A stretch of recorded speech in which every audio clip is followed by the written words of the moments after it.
Bienvenue dans ce livre audio captivant, écrit par Helmut Hobeil, présenté par Adventiste FFS, en collaboration avec les éditions Vie et Santé.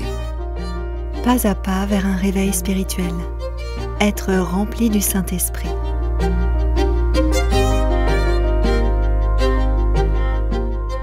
Chapitre 2. Quelle est la cause de nos problèmes ? Pourquoi est-ce si difficile de reconnaître un christianisme charnel ?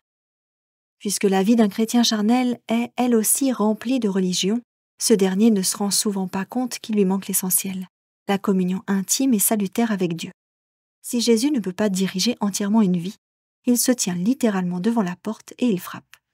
Apocalypse 3, verset 20. Et il dit « Si cela ne change pas, je vous vomirai ». Un deuxième facteur intervient. De par nos enseignements entièrement basés sur la Bible, nous possédons de fortes convictions, tout en restant ouverts à plus de lumière. Nous sommes convaincus de croire en la vérité, ce qui nous rend enthousiastes. Nous avons de bonnes connaissances, nous disons ce qui est juste. Mais c'est justement pour cela que nous avons du mal à reconnaître que nous sommes charnels. Si je n'ai jamais vraiment vécu par le Saint-Esprit, est-il même possible que j'aperçoive la différence entre la vie charnelle et la vie spirituelle ? Un pasteur écrit « Je viens de recevoir l'appel d'une sœur qui participe au programme 40 jours de prière. Elle dit que cela a changé sa vie. Pendant toute sa vie, elle se demandait ce qui manquait dans sa vie spirituelle. Maintenant, elle sait que c'était le Saint-Esprit. Si tu avais entendu son témoignage, elle dit que c'est la première fois de sa vie qu'elle se trouve être en communion avec Dieu. D'autres personnes ont également remarqué un changement dans sa vie. » Email à Helmut Hobeil du 15 février 2012. Nous constatons donc que nous pouvons être conscients qu'il nous manque quelque chose sans savoir ce que c'est. Il y en a beaucoup qui désirent plus sans savoir quel est ce plus ni comment l'obtenir. Je suis heureux de trouver le mot « encore » dans 1 Corinthiens 3, versets 1 à 3. Vous êtes encore charnel. Ceci montre qu'il est possible à l'homme charnel de devenir spirituel. Personne n'est obligé de rester charnel. Puisqu'il est dans l'Église, le chrétien charnel a l'opportunité de pouvoir reconnaître son état et ainsi de changer. Nous verrons plus loin comment devenir spirituel. D'autres symptômes de cet état sont la jalousie et les disputes. Il y a parmi vous des passions jalouses et des disputes. D'après Paul, ces comportements montrent que les chrétiens charnels ne vivent pas par l'Esprit de Dieu, mais comme tout le monde. Ils peuvent agir comme l'homme naturel, mais dans un emballage religieux. Cela voudrait-il dire que les tensions dans l'Église sont essentiellement provoquées par des membres charnels ? À l'époque de Jésus-Christ, les pharisiens et sadducéens n'ont-ils pas déjà rivalisé les uns avec les autres ? À cette époque-là, il existait des tensions entre les conservateurs et les progressistes. Les uns étaient très consciencieux, les autres plus détendus. Les deux étaient convaincus de bien interpréter la Bible et d'avoir la bonne attitude. Mais Jésus nous montre qu'ils étaient charnels tous les deux, c'est-à-dire non remplis du Saint-Esprit. La même chose peut arriver aujourd'hui. Des chrétiens conservateurs peuvent être charnels eux aussi. Malheureusement, on classe souvent les chrétiens dans les catégories conservateurs ou libérales progressistes. Dans le classement biblique charnel ou spirituel, nous sommes invités fortement à examiner notre vie spirituelle.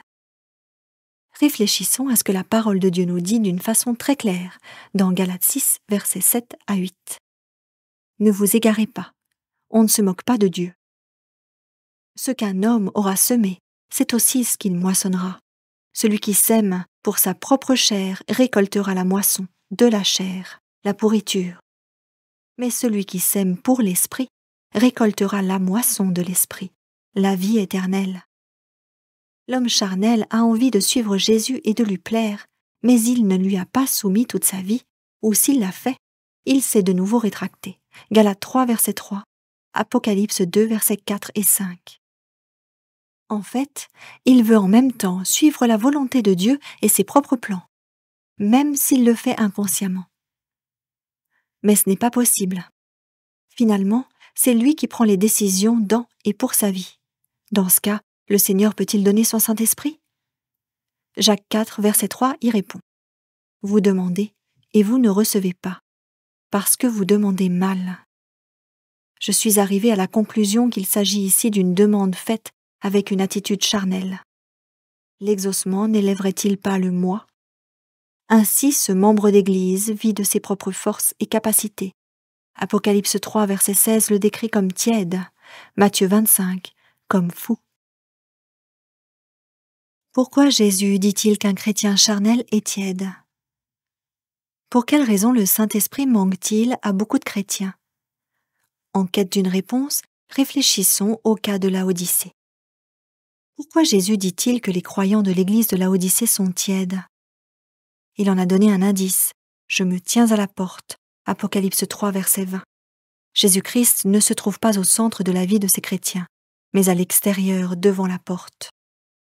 Pourquoi n'y est-il pas entré? Parce qu'on n'y a pas invité. Lui-même ne force pas l'entrée car il respecte notre libre décision. Pourquoi y a-t-il des croyants qui laissent Jésus devant la porte? Il y a plusieurs raisons à cela. Il y en a qui restent à un niveau purement intellectuel comme Nicodème. Ils ne comprennent pas l'essence même du christianisme, notre consécration totale à Dieu, à laquelle il répond par la nouvelle naissance. Voir Jean 3, versets 1 à 10. Il y en a d'autres qui considèrent le prix de l'abandon trop élevé. Ils devraient lâcher prise sur trop de choses, comme le jeune homme riche. Dans Matthieu 19, versets 16 à 24.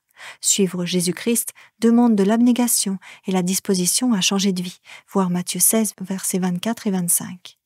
Ainsi que l'abandon total à Dieu, Romains 12, verset 1. On peut aussi ne pas laisser entrer Jésus par négligence, par manque de temps passé personnellement avec lui.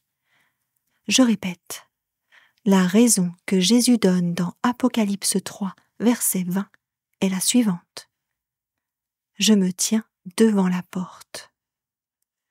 Jésus-Christ ne se trouve donc pas au centre de cette vie, mais en dehors ou en marge. Réfléchissons.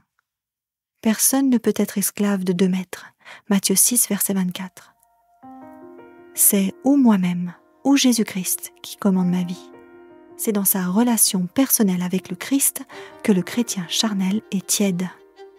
Dans d'autres domaines, il se peut qu'il ne soit pas du tout tiède. Exemple. Un homme peut s'investir énormément professionnellement tout en négligeant son épouse. Il est engagé dans son travail, mais tiède dans sa relation conjugale. De même, on peut être un membre d'église très engagé, un ancien, un pasteur ou un président d'union travailleur, tout en négligeant sa relation avec le Christ. On est impliqué dans un tas de projets en prenant peu de soin de la communion avec Dieu. Le cas de figure le plus tragique, c'est quand on est tellement occupé avec l'œuvre du Seigneur, église, activité missionnaire, que l'on néglige le Seigneur de l'œuvre.